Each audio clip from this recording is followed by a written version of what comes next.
Hi, പുതിയൊരു വീഡിയോയിലോട്ട് സ്വാഗതം. ഇന്ന് വന്നിരിക്കുന്നത് ദ ലെജൻഡ്, മലയാളം സിനിമയുടെ മാത്രമല്ല ഇന്ത്യൻ സിനിമയുടെ എന്ന് വേണമെങ്കിൽ പറയാം. അങ്ങനെ പറയാൻ കാരണം എന്ന് പറഞ്ഞാൽ പുള്ളി കൈവെക്കാത്ത മേഖലകളില്ല. എനിക്കൊന്ന് മ്യൂസിക് ഡയറക്ഷൻ മാത്രമേ ഉള്ളൂ പുള്ളി കൈവെക്കാത്ത, ബാക്കി എല്ലാ മേഖലയും പുള്ളി കൈവച്ചിട്ടുണ്ട്.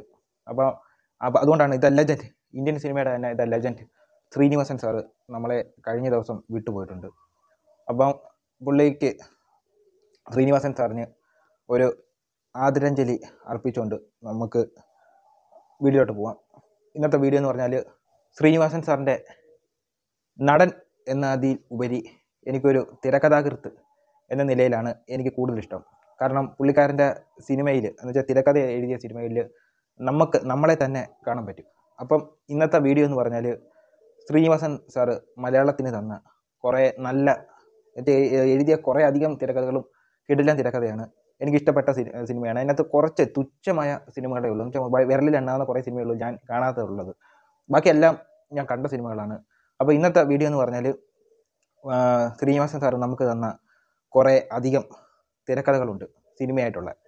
അപ്പോൾ അത് ഏതൊക്കെയാണെന്ന്, പിന്നെ പുള്ളിക്കാരൻ ചെയ്ത ഡയറക്ഷൻ, പ്രൊഡക്ഷൻ, ഇതേതൊക്കെയാണെന്നാണ് ഈ വീഡിയോയിലൂടെ ഞാൻ ഷെയർ ചെയ്യുന്നത്. അപ്പം വീഡിയോ അവസാനം വരുന്ന കാണണം. ഈ ചാനലൊന്ന് സബ്സ്ക്രൈബ് ചെയ്യണം. അപ്പോൾ ഒന്നും കൂടെ ശ്രീനിവാസൻ സാറിന് ഒരു ആദരാഞ്ജലി അർപ്പിച്ചുകൊണ്ട് നമുക്ക് വീഡിയോട്ട് പോകാം. പ്രിയദർശൻ, സത്യൻ അന്തിക്കാട് ഇവരെ ഈ ഡയറക്ടറാക്കിയത് ഏറ്റവും പങ്കുവഹിച്ച ഒരു ഡയറക്ടറാണ് ശ്രീനിവാസൻ. അപ്പം ലാലേട്ടനാക്കിയത് മെയിൻ പങ്കുവഹിച്ച ഡയറക്ടർമാരാണ് ഈ സത്യൻ അന്തിക്കാടും പ്രിയദർശനും. അതിൻ്റെ അകത്ത് അതിൻ്റെ ബ്രെയിൻ എന്ന് പറഞ്ഞാൽ മാസ്റ്റർ പ്ലാൻ എന്ന് പറയുന്നത് അതിൻ്റെ തിരക്കഥയാണ്. അത് എഴുതിയേക്കുന്നത് ശ്രീനിവാസൻ സാറാണ്. ശ്രീനിവാസൻ ആദ്യം അഭിനയിച്ച സിനിമ എന്ന് പറഞ്ഞാൽ ഞാൻ ഇതൊന്ന് കുറിച്ച് വെച്ചിട്ടുണ്ട്. കാരണം ഒറ്റ ഇതിൽ പറയാനാണെങ്കിൽ ഞാൻ ചിട്ടിയൊന്നുമല്ല, ആക്ടറായിട്ട് കുറേ അധികം എനിക്ക് 225 സിനിമകളോളം പുള്ളി ചെയ്തിട്ടുണ്ട്. അത് നമ്മൾ പറയുന്നില്ല.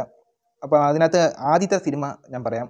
1976 ഇറങ്ങിയ മണിമുഴക്കമാണ് ആദ്യത്തെ സിനിമ. ശ്രീനിവാസൻ്റെ ലാസ്റ്റ് പടം എന്ന് പറഞ്ഞാൽ ആപ്പ് കൈസേ ഹോയും നാൻസി റാണി എന്ന് പറയുന്ന സിനിമ ഈ 2024-25 ഇറങ്ങിയത്. ഇതിനകത്ത് ആപ്പ് കൈസേ ഹോയ്ക്കകത്ത് ധ്യാൻ ശ്രീനിവാസനാണ് നായകനായിട്ട് വന്നത്. ഇനി പുള്ളിക്കാരൻ്റെ മേഖലയിലോട്ട് നമുക്ക് പോകാം. തിരക്കഥാകൃത്ത് എന്ന രീതിയിൽ പുള്ളി ആദ്യം എഴുതിയ സിനിമ എന്ന് പറഞ്ഞത് ഓടരുത് അമ്മാവ ആളറിയാം. 1984 ഈ പടം ഇറങ്ങുന്നത്. ഈ ഒരു പടം എനിക്കിപ്പോൾ അന്നത്തെ സമയത്ത് കൊച്ചിൻ പരിപാടികളിൽ കണ്ട സിനിമ. അന്നൊന്നും തിരക്കഥാകൃത്ത് ശ്രീനിവാസൻ സാറാണെന്നൊന്നും എനിക്കറിയത്തില്ല. പക്ഷേ ഞാൻ കിടന്ന് ചിരിച്ചിട്ടുള്ള സിനിമയാണ് ഓടരുത് അമ്മാവ ആളറിയാം. അതിനകത്തൊരു ഐസ്ക്രീം പാർലറിനകത്തെ കുറച്ച് സീനുകളൊക്കെ ഉണ്ട്. അയ്യോ, അത് കണ്ട് ഇപ്പോഴായാലും ഞാൻ യൂട്യൂബിൽ എങ്ങാണ്ട് കിടപ്പുണ്ട്. ഞാനത് കണ്ടാലും ചിരിക്കും. ഐസ്ക്രീം പാർലറിൽ കിടന്നൊരു ഏർ ചെയ്തുകൊണ്ട് അത് ഭയങ്കര ഇഷ്ടം. പിന്നെ അത് മാത്രമല്ല, അതിനകത്ത് കാണിച്ചു വെച്ചേക്കുന്നത് തുടക്കം തൊട്ട് അവസാനം വരെ അതിനകത്ത് കാണിച്ചു വെച്ചേക്കുന്ന ഹ്യൂമർ. ഇപ്പം നമ്മൾ ആലോചിച്ചു പോകും, ഈ ഹ്യൂമറൊന്നും ഇപ്പം പഴയ സിനിമയ്ക്കകത്തുള്ള ഹ്യൂമറൊന്നും ഇപ്പം കിട്ടുന്നില്ല. അപ്പോൾ ആ സമയത്തുള്ള ഹ്യൂമറൊക്കെ ആ പടം എനിക്ക് കണ്ടാലും മതി വരാത്തൊരു പടമാണ് ഓടരുത് അമ്മാവ ആളറിയാം. അടുത്ത പടം എന്ന് പറഞ്ഞാൽ അക്കരെ നിന്നൊരു മാരൻ, കിടിലൻ പടം. അരംപ്ലസാരം കിന്നരൻ, ചിരിച്ച് മറിയാനൊക്കെ ഉണ്ട്. ജഗതി ചേട്ടൻ്റെ KK കമ്പനി എന്ന് പറഞ്ഞ വർക്ക്ഷോപ്പിൻ്റെ മറ്റേ ആ അതൊക്കെ നിങ്ങൾ കണ്ടു കാണുമല്ലോ. ചിരിച്ച് മറിയാനുള്ള പരിപാടികളെല്ലാം ഉണ്ട്. പിന്നെ അടുത്തത് നാലാമത് വന്നിരിക്കുന്നത് 85 ഇറങ്ങിയതാണ് ബോയിങ്. അതിനകത്ത് സ്ക്രീൻ ഡയലോഗ് ആണ് അതിനകത്ത് കൈകാര്യം ചെയ്തിരിക്കുന്നത്. മുത്താരംകുന്ന് PO. ഈ മുത്താരംകുന്ന് PO എന്ന് പറയുമ്പം ഈ സിനിമ 85 ഇറങ്ങിയിരിക്കുന്നത്. എൻ്റെ നാട് എന്ന് പറഞ്ഞാൽ പത്തനാപുരം പിടൂർ പഴഞ്ഞിക്കടവിലാണ് എൻ്റെ വീട്.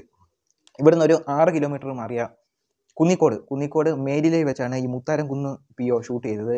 85 ഞാനൊക്കെ ജനിക്കുന്നതിന് ഒത്തിരി മുന്നേ. അപ്പോൾ അവിടെ വെച്ച് ഷൂട്ട് ചെയ്ത് അന്ന് ദാരാ സിംഗിനെയൊക്കെ കണ്ടിട്ടുണ്ട്. എനിക്ക് അത് കണ്ടാലും മതി. ഈ കോവിഡ് ടൈമിലൊക്കെ ഞാനിരുന്ന് കണ്ട സിനിമ. ഇപ്പോഴും എനിക്ക് സമയം കിട്ടുമ്പോൾ കാണുന്ന സിനിമയും കൂടിയാണ് മുത്താരംകുന്ന് PO. ദാരാ സിംഗിനെ കൊണ്ടുവന്ന സിനിമയും കൂടിയാണ്. പിന്നെ ഈ മേലിലെ തന്നെ വെച്ച് ജയറാമിൻ്റെ ഒരു സിനിമ ചെയ്തിട്ടുണ്ട്, കൊട്ടാരം വീട്ടിൽ അപ്പൂട്ടൻ. അതും മേലിൽ വെച്ചാണ് ഷൂട്ട് ചെയ്തിട്ടുള്ളത്. പിന്നെ എൻ്റെ നാട്ടിൽ തന്നെ വെച്ച് പഴഞ്ഞിക്കടവ് പുളിവള, പത്തനാപുരം പഴഞ്ഞിക്കടവ് പുളിവള വെച്ച് വേറെ, അത് ശ്രീനിവാസൻ സാറല്ല എൻ്റെ തിരക്കഥാകൃത്ത്, ഒരു പടം ഇറങ്ങിയിട്ടുണ്ടായിരുന്നു. 98 തോന്നുന്നത്. 98 സ്വസ്ഥം ഗ്രഹഭരണം എന്നൊരു പടം ചെയ്തിട്ടുണ്ട് എൻ്റെ നാട്ടിൽ തന്നെ. ആ പടം ഓടിയിട്ടൊന്നുമില്ല, തന്നെ ഫ്ലോപ്പ് ചെയ്ത പടമാണ്. ഞങ്ങളുടെ നാട്ടിൽ തന്നെ പുളിവളയിൽ തന്നെ വെച്ചുള്ള ഒരു വീട്ടിൽ വെച്ചെടുത്തിയ ഒരു ആറ്റിൻ്റെ അക്കരക്കരയും ഇക്കരക്കരയായിട്ട് ആണ് എൻ്റെ കഥ പോയിരിക്കുന്നത്. അതിനകത്ത് ഒരു സൈഡ് ഇക്കരക്കരയിലുള്ള അതിനകത്ത് മുകേഷാണ് നായകനായിട്ട് വന്നിരിക്കുന്നത്. ഇക്കരക്കരയിലുള്ള ഭാഗം ഇവിടെ അടുത്ത് ഞങ്ങളുടെ വീടിന് അടുത്ത് വെച്ചാണ് അത് ഒരു വീട്ടിൽ വെച്ചാണ് ഷൂട്ട് ചെയ്തിട്ടുള്ളത്. അപ്പോൾ അതിൻ്റെ കൂട്ടത്തിൽ ചേർത്തേ ഉള്ളൂ. അത് ശ്രീനിവാസൻ സാറുമായിട്ട് ഒരു ബന്ധമില്ല. അപ്പോൾ അടുത്ത പടത്തിലോട്ട് പോവാം. 85 തന്നെ 6ാമത്തെ പടമാണ് പുന്നാരം ചൊല്ലി. ആ പടം എനിക്ക് അത്ര ഓർമ്മ വരുന്നില്ല. ഇതിനകത്ത് ഏറെക്കുറേയും ലാലേട്ടനും എനിക്ക് കാണാൻ ഇഷ്ടമെന്ന് പറഞ്ഞാൽ ലാലേട്ടനെയും ശ്രീനിവാസനും തമ്മിലുള്ള ഒരു കോമ്പിനേഷൻ കോമ്പോ ഉണ്ട്. അതാണ് എനിക്ക് കിടിലായിട്ട് ഇഷ്ടപ്പെട്ടത്. ലാലേട്ടന് കുറേ അധികം കോമ്പോ വന്നിട്ടുണ്ട്, ജഗതി ചേട്ടൻ വന്നിട്ടുണ്ട്, മുകേഷ് വന്നിട്ടുണ്ട്. എങ്കിലും അവർ തമ്മിലുള്ളൊരു കെമിസ്ട്രി, അവർ തമ്മിലുള്ള ഒരു ഇതുണ്ടല്ലോ, ബോണ്ടിങ്, അത് എനിക്ക് ലാലേട്ടനും ശ്രീനിവാസനുമാണ് ഏറ്റവും നല്ല ബോണ്ടിങ് ആയിട്ടുള്ളത്. നന്ദി വീണ്ടും വരിക, അതിനകത്ത് സ്ക്രീൻ പ്ലേ ആണ് പുള്ളി കൈകാര്യം ചെയ്തേക്കുന്നത്. ഗാന്ധിനഗർ സെക്കൻഡ് സ്ട്രീറ്റ്, കിടിലൻ സിനിമ. മഴ പെയ്യുന്നു, മതളം കൂട്ടുന്നു, അതും തിരിച്ചു മറിയാനുള്ള എല്ലാം ഉണ്ട്. മഴ പെയ്യുന്നു, ഒരു കഥ, ഒരു നുണക്കഥ, വലുതായിട്ട് ഓർമ്മ വരുന്നില്ല. Hello my dear wrong number, കിടിലൻ പടം എന്ന് പറഞ്ഞാൽ അതിനകത്ത് അറിയാം പ്രിയദർശന എൻ്റെ ഡയറക്ഷൻ, എനിക്ക് തിരിച്ചു മറിയാനുള്ള കാര്യങ്ങളൊക്കെ ഉണ്ട് അതിനകത്ത്. പൊൻകുടത്തിന് പൊട്ട്, ഓർമ്മ വരുന്നില്ല. ദൂരെ പോയൊരു കൂട് കൂട്ടാൻ, കിടിലൻ ഇത്. എന്നുവെച്ചാൽ നമുക്ക് അതിനകത്തൊക്കെ നമ്മളെ തന്നെ കാണാൻ പറ്റും. നമ്മളെ തന്നെ എന്ന് വെച്ചാൽ ആ ഒരു ഇതിനകത്ത് കാണിച്ചേക്കുന്ന ഇതിലൊക്കെ ജോലിയില്ലായ്മയൊക്കെ പറ്റി പറയുന്നുണ്ട്. നമ്മളെ തന്നെ അതിനകത്ത് കാണാൻ പറ്റും. സന്മനസ്സുള്ളവർക്ക് സമാധാനം, കൊള്ളാം, നല്ല കിടിലൻ ഒരു ഫാമിലി സബ്ജക്റ്റ്. അതിനകത്ത് മറ്റേ ഗോപാൽജി മറ്റേ ദാമോദർ ജിയെ കൊണ്ടുവരുന്ന ഒരു സീനൊക്കെ ഉണ്ട്. കിടിലൻ കോമഡിയൊക്കെയാണ് അതിനകത്തുള്ളത്. TP ബാലഗോപാലൻ MA, നല്ല ഇമോഷണൽ ആയിട്ടുള്ളൊരു ഫാമിലി സ്റ്റോറി, കിടിലൻ പടം. ശ്രീധരൻ്റെ ഒന്നാം തിരുമുറിവ് ഞാൻ കണ്ടതാണ്, മമ്മൂക്കയുടെ വെച്ച് ചെയ്ത ആദ്യത്തെ പടം. ഏറ്റവും കൂടുതൽ ലാലേട്ടനെ വെച്ചാണ് പുള്ളി ചെയ്തിട്ടുള്ളത്. എങ്കിലും ഇടയ്ക്ക് ചില ആക്ടർമാരെ വെച്ച് ചെയ്തിട്ടുണ്ടെങ്കിലും എൻ്റെ മനസ്സിൽ തങ്ങിയിരിക്കുന്നത് ലാലേട്ടനും ശ്രീനിവാസനും തമ്മിലുള്ള കോമ്പയാണ്. ശ്രീധരൻ്റെ ഒന്നാം തിരുമുറിവിനകത്ത് ഒരു പാചകക്കാരനായിട്ട് പുള്ളിക്കാരൻ വന്ന് കളിക്കിട്ട് പോയിട്ടുണ്ട്. പിന്നെ നാടോടിക്കാറ്റ് എടുത്ത് പറയേണ്ടതാണ്. അതിനകത്ത് അവർ തമ്മിലുള്ള ഈ ലാലേട്ടനും ശ്രീനിവാസനും തമ്മിലുള്ള കോമ്പോ കിടിലാണ്. അതുമാത്രമല്ല അതിൻ്റെ 3 പാർട്ട് എഴുതിയിട്ടുണ്ട്. പിന്നെ അന്നത്തെ കാലം തൊഴിലില്ലായ്മ കാണിക്കുന്നുണ്ട്, ചെറുപ്പക്കാർക്ക് തൊഴിലില്ലായ്മ, അത് കാരണം ഗൾഫിൽ പോകുന്നു. ഇപ്പം എൻ്റെ ട്രെൻഡ് മാറിയിട്ടുണ്ട്. ട്രെൻഡ് ഇപ്പം യൂറോപ്യൻ കൺട്രിയിലൊക്കെയാണ് ഓരോരുത്തർ പോയിക്കൊണ്ടിരിക്കുന്നത്. അത് ആരുടെ അടുത്തും പറയാതെ. ഇപ്പം ചിലവരൊക്കെ ആണെങ്കിൽ ആരുടെ അടുത്തും പറയാതെ അയർലൻഡിലൊക്കെ പോയിട്ടുണ്ട്. ആരുടെ അടുത്തും പറയില്ല. ഒരു കൊച്ച് കളിച്ച് വളർന്ന കൊച്ചു പരുവം തൊട്ട് കളിച്ച് വളർന്ന ഒരാളുടെ അടുത്ത് പോലും പറയാതെ അയർലൻഡിലൊക്കെ പോയി. ഇത് ആരുടെ ബുദ്ധിയാണെന്നൊന്നും അറിയത്തില്ല. ഇവരുടെയൊക്കെ വിചാരം എന്തോ ഇതൊക്കെ പോകുന്നതൊക്കെ തടസ്സപ്പെടുത്തുന്ന, നിങ്ങളൊക്കെ രക്ഷപ്പെടണമെന്ന് ഞങ്ങളൊക്കെ ആഗ്രഹിച്ചിട്ടുള്ളൂ. പക്ഷേ ആരുടെ ബുദ്ധിയാണെങ്കിലും അപാരം ബുദ്ധി തന്നെ. ഇത് പോയ വ്യക്തിയുടെ ബുദ്ധിയല്ല, വേറെ ഓരോരുത്തരുടെ ബുദ്ധി, ആരുടെ അടുത്ത് പറയാതെ പോകുന്നത്. അപ്പം അത് വളരെ മോശമായിട്ട് പോയി. ആരുടെ അടുത്തും പറയാതെ പോയത് വളരെ മോശമായി പോയി. അതുപോട്ടെ. അടുത്ത മുകുന്ദേട്ട സുമിത്ര വിളിക്കുന്നു, 1988 ഇറങ്ങിയ സിനിമയാണ്, കിടിലൻ പടം. ഒരു മുത്തശ്ശി കഥ, എനിക്ക് വലുതായിട്ട് ഓർമ്മ വരുന്നില്ല. പട്ടണപ്രവേശം, നാടോടിക്കാറ്റിൻ്റെ 2ാം ഭാഗം, കിടിലൻ പടം. എങ്കിലും നാടോടിക്കാറ്റിൻ്റെ അത്രയും വന്നില്ലെങ്കിലും പട്ടണപ്രവേശം എനിക്ക് ഇഷ്ടപ്പെട്ട ഒരു സിനിമ കൂടിയാണ്. വെള്ളാനൂർ നാട്, അതിനകത്ത് കാണിച്ചേക്കുന്ന ഒരു വ്യക്തിയുടെ ഒരു പ്രശ്നങ്ങൾ തന്നെയാണ് അതിനകത്ത് കാണിച്ചേക്കുന്നത്. അതും നല്ലൊരു പടം തന്നെയാണ്. 1989 പോവാം. വടക്ക് നോക്കി യന്ത്രം, എല്ലാ ഭാഗവും കൈകാര്യം ചെയ്തത് പുള്ളി തന്നെ. അതായത് സ്ക്രിപ്റ്റ്, ഡയറക്ഷൻ, ആക്ടർ എല്ലാം കൂടെ കൈകാര്യം ചെയ്യുന്നത് ഭയങ്കര പാട് തന്നെയാണ്. അതാണ് ഞാൻ പറയുന്നത്, ഇന്ത്യൻ സിനിമയിലെ ലെജൻഡ് എന്ന് പറയുന്നത്. അതുകൊണ്ട് എല്ലാ 3 ഭാഗവും കൈകാര്യം ചെയ്ത് അഭിനയിക്കാൻ ഭയങ്കര പാട് തന്നെയാണ്. ഇപ്പോൾ ലാലേട്ടൻ എടുത്ത് നോക്കിക്കഴിഞ്ഞാൽ ലാലേട്ടൻ ആക്ടിങ്ങിൽ പുലി. പക്ഷേ വേറെ മേഖലകളിൽ പുള്ളിക്കാരൻ ചെയ്തിട്ടുണ്ട്. ഡയറക്ഷനും വിത്ത് ആക്ടിങ് ഈ കഴിഞ്ഞ ബറോസിനകത്ത് ഇറങ്ങി പുള്ളിക്കാരൻ ഡയറക്ഷൻ അത്ര പറ്റത്തില്ലാത്ത പരിപാടിയാണ് നമുക്ക് കാണുമ്പോൾ അറിയാം. പിന്നെ തിരക്കഥാകൃത്ത്, ഇതെല്ലാം പുള്ളിക്കാരൻ ഒറ്റയ്ക്കാണ് ചെയ്തിരിക്കുന്നത്. അതാണ് പറയുന്നത്, ഇന്ത്യൻ സിനിമയുടെ ലെജൻഡ് എന്ന് പുള്ളിക്കാരനെ വിശേഷിപ്പിക്കുന്നതാണ് ശ്രീനിവാസൻ സാർ. പിന്നെ 89 തന്നെ ഇറങ്ങിയ സിനിമയാണ് വരവേൽപ്പ്. അത് നമ്മളെ തന്നെ കാണാൻ പറ്റുന്ന ഒരു ജീവിത കഥ പോലെ പുള്ളിക്കാരനെ കാണിക്കുന്നത്. ലാലേട്ടനാണ് ചെയ്തിട്ടുള്ളത്. സത്യൻ അന്തിക്കാടിൻ്റെ ഡയറക്ഷൻ. 1990 പോവാം. അക്കരെ നാടോടിക്കാറ്റിൻ്റെ 3ാം ഭാഗം. എങ്കിലും പട്ടണപ്രവേശത്തിനെ വെച്ച് നോക്കുമ്പോഴും നാടോടിക്കാറ്റിനെ വെച്ച് നോക്കുമ്പോൾ കുറച്ച് താഴെയാണ് അതിൻ്റെ ഭാഗം. എങ്കിലും അത് മോശമല്ലാത്തൊരു പടം കൂടിയാണ്. കോമഡിയൊക്കെ നല്ല ഇതാണ്. പാവം രാജകുമാരൻ, കിടിലൻ സിനിമ. തലേണ മന്ത്രം, നല്ലൊരു ഫാമിലി സബ്ജക്റ്റ്. എന്ന് വെച്ചാൽ അവർ തമ്മിലുള്ള പിണക്കങ്ങൾ. പിന്നെ കാണുന്നത് വിദ്യാരംഭം ഓർമ്മ വരുന്നില്ല. കൺകെട്ട്, കിടിലൻ ഒരു സബ്ജക്റ്റ്, ഒരു ഹ്യൂമർ സബ്ജക്റ്റ്. 1991 പോവാം. 91 പോവാം. കൺകെട്ട് 91 ഏറ്റവും ഇഷ്ടപ്പെട്ട എൻ്റെ ഫേവറേറ്റ് ഏതാണെന്ന് പറയാമോ? സന്ദേശം. പുള്ളിക്കാരൻ എഴുതി എൻ്റെ ഫേവറേറ്റ് സന്ദേശമാണ്. അതിനകത്ത് കുത്തണ്ടെന്ന് പറഞ്ഞാൽ താങ്ങേണ്ടവരെ പുള്ളി അതിനകത്ത് നല്ല രീതിയിൽ താങ്ങിയിട്ടുണ്ട്. 91 തന്നെയാണ് കേരളത്തിന് സമ്പൂർണ്ണ സാക്ഷരത സംസ്ഥാനമാക്കി പ്രഖ്യാപിച്ചിട്ടുള്ളത്. 91. അപ്പം എല്ലാവർക്കും വായിക്കാനും എഴുതാനും അറിയാം എന്നുള്ള രീതിയിലാണ് കേരളത്തെ അന്ന് 91 പ്രഖ്യാപിച്ചത്. ഏപ്രിൽ മാസത്തിലല്ലോ തോന്നുന്നു. ഈ പടം ഇറങ്ങിയത് അത് കഴിഞ്ഞിട്ടാണ്. അന്ന് എഴുതിയ തിരക്കഥയാന്ന് തോന്നുന്നു. പുള്ളിക്കാരൻ നല്ല രീതിയിൽ അടുത്ത് താങ്ങിയിട്ടുണ്ട്. അതിനകത്ത് നിങ്ങൾ കണ്ടു കാണും. നാരിയൽ പാനി എന്ന് പറയുന്ന പറയുമ്പോൾ ഓരോരുത്തരുടെ അടുത്ത് ചോദിച്ചു വെച്ച് പോകുന്നത്. അതിനകത്ത് ഇന്നസെൻറ്റിൻ്റെ ക്യാരക്ടർ തന്നെ താങ്ങുന്നുണ്ട്. അത് കിടിലൻ താങ്ങൽ തന്നെ നല്ല രീതിയിൽ താങ്ങിയിട്ടുണ്ട്. അത് എൻ്റെ ഫേവറേറ്റ് സിനിമ സന്ദേശമാണ്. ഇതുവരെ പറഞ്ഞതിലല്ല മൊത്തത്തിൽ എൻ്റെ ഏറ്റവും ഇഷ്ടപ്പെട്ടത് സന്ദേശം തന്നെ. പിന്നെ അടുത്ത പോവാം, ഇനി 93 പോവാം. 93 പോവാണെങ്കിൽ ഗോളാന്തര വാർത്ത, പിന്നെ മിഥുനം നല്ല സബ്ജക്റ്റാണ്, മിഥുനം കൊള്ളാം. അടുത്ത 95 പോവാം, ശിപ്പായി ലഹള കൊള്ളാം, മുകേഷിനെ വെച്ച് ചെയ്ത് അത്യാവശ്യം കൊള്ളാം. മഴയത്ത് മുൻപേ മമ്മൂക്കയുടെ മറ്റേ പ്രേമത്തിൻ്റെ സബ്ജക്റ്റ് ആദ്യം പ്രഖ്യാപിച്ചത് അതിനകത്തെന്ന് തോന്നുന്നു. അനി മമ്മൂക്ക ഒരു പ്രൊഫസറായിട്ടുള്ള അത് ആ മഴയത്ത് മുൻപേക്കകത്താണോ, എനിക്കൊരു സംശയം ഉണ്ട്. പേര് അത് ആണെങ്കിൽ കൊള്ളാം, ആ ഒരു സമയത്ത് സബ്ജക്റ്റ് കൊള്ളാം. 96 അഴകിയ രാവണനകത്ത് പുള്ളിക്കാരൻ ഒരു റോളും ചെയ്തിട്ടുണ്ട്, വന്ന് കലക്കിയിട്ട് പോയിട്ടുണ്ട് റോള്. എന്നുവെച്ചാൽ നമുക്കറിയാം, കണ്ടേ, എനിക്ക് ആ സമയത്ത് ഇത് ഫ്ലോപ്പായ സിനിമയാണ് അഴകിയ രാവണൻ. എനിക്ക് ഇഷ്ടപ്പെട്ട ഒരു സിനിമയും കൂടിയാണ്.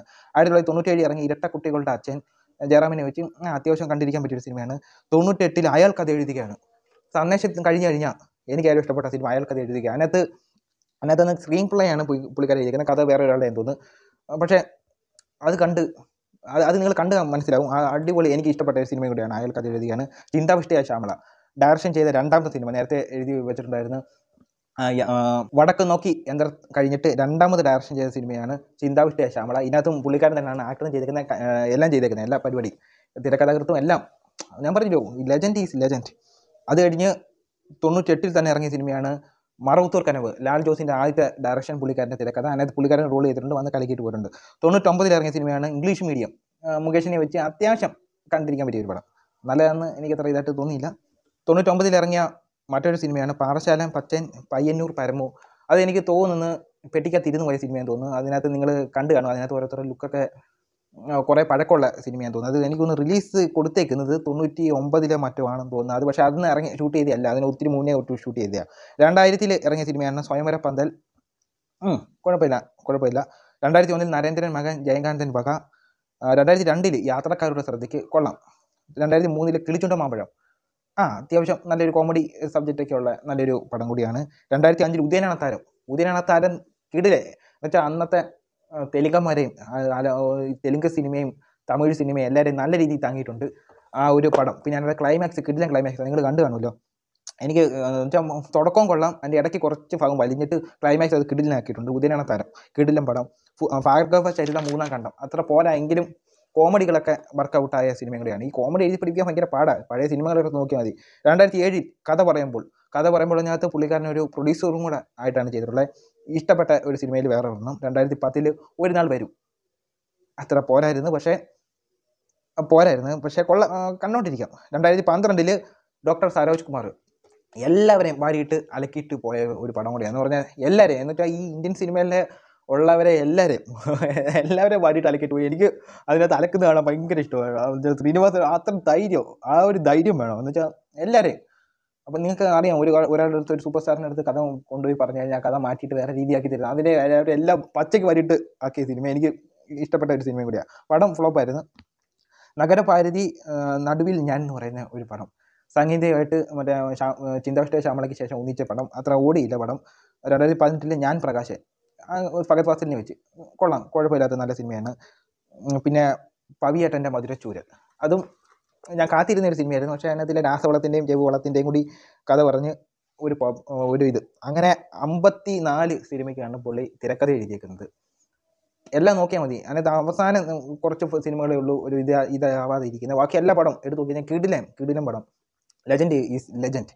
അപ്പോൾ ഇത്രയാണ് എനിക്ക് ഇത്രയും കാണിച്ചതിൽ എൻ്റെ ഏറ്റവും ഇഷ്ടപ്പെട്ട സിനിമ സന്ദേശം, സന്ദേശം. എനിക്കത് എപ്പം കണ്ടാലും അത് നമുക്ക് കുറച്ച്, എന്ന് വെച്ചാൽ ശ്രീനിവാസൻ്റെ ചില സിനിമകൾ, ഗാന്ധിനഗർ സെക്കൻഡ് സ്ട്രീറ്റൊക്കെ കണ്ടു കഴിഞ്ഞാൽ നമുക്ക് ഫുള്ള് കണ്ടു തീർക്കാൻ തോന്നും. നാടോടിക്കാറ്റ് എനിക്ക് ഫുള്ള് കണ്ടു തീർക്കാൻ തോന്നുന്ന സിനിമയാണ്. എങ്കിലും സന്ദേശം എൻ്റെ ഫേവറേറ്റ്, ശ്രീനിവാസൻ സാറിൻ്റെ സന്ദേശമാണ് എനിക്ക് ഏറ്റവും ഇഷ്ടപ്പെട്ടത്. എനിക്കത് ഭയങ്കരമായിട്ട് ഇഷ്ടമാണ്. പിന്നെ അയാൾ കഥ എഴുതുകയാണ് ഇഷ്ടമാണ്. അപ്പം പുള്ളിക്കാരൻ്റെ പഴയ സിനിമകളൊക്കെ എടുത്ത് നോക്കി കഴിഞ്ഞാൽ കുറച്ച് കോമഡി ആയാലും നല്ല സ്റ്റാൻഡേർഡ് കോമഡി, അല്ലാതെ ഇപ്പം നമുക്കറിയാം ഒരു കോമഡി കാണിക്കാൻ വേണ്ടി എന്തൊക്കെ കാട്ടിക്കൂട്ടുന്നതെന്ന് അറിയാം, കൈ നിന്നൊക്കെ ഇട്ട് കുളമാക്കി കൊടുക്കും. പിന്നെ സത്യനന്ദിക്കാടും പ്രിയദർശനെയും ലാലേട്ടനെയും ഇവരാക്കിയത് ശ്രീനിവാസൻ്റെ തിരക്കഥയിലൂടെ. ഇത്രയേ ഉള്ളായിരുന്നു ഈ ലെജൻഡ് ശ്രീനിവാസനെ പറ്റി ഒരു വീഡിയോ ചെയ്യണമെന്നുണ്ടായിരുന്നു. തീരാ നഷ്ടം എന്ന് പറഞ്ഞാൽ നമ്മുടെ മലയാളത്തിന് തന്നെ ഒരു നഷ്ടം തന്നെയാണ് എക്കാലത്തെയും നഷ്ടം തന്നെ. അപ്പം അതേപോലത്തെ ഒരു തിരക്കഥാകൃത്ത് ഇനി ഇതുവരെ കുറവ് വന്നിട്ടുള്ള എങ്കിലും പഴയ കാലങ്ങളിൽ വെച്ച് നോക്കിക്കഴിഞ്ഞാൽ അത്രയും നല്ല തിരക്കഥാകൃത്ത് ലോഹിത് ദാസൊക്കെ നല്ല തിരക്കഥാകൃത്താണ്. പക്ഷേ എൻ്റെ ഇഷ്ടപ്പെട്ട ഒരു തിരക്കഥാകൃത്തും കൂടിയായിരുന്നു ശ്രീനിവാസൻ സാറ്. സിനിമയും കാണാൻ ഭയങ്കര ഇഷ്ടമായിരുന്നു പുള്ളിയുടെ. അപ്പോൾ ഇത്രയേ ഉള്ളൂ. അടുത്തൊരു വീഡിയോ ആയിട്ട് വരുന്നത്. ബൈ.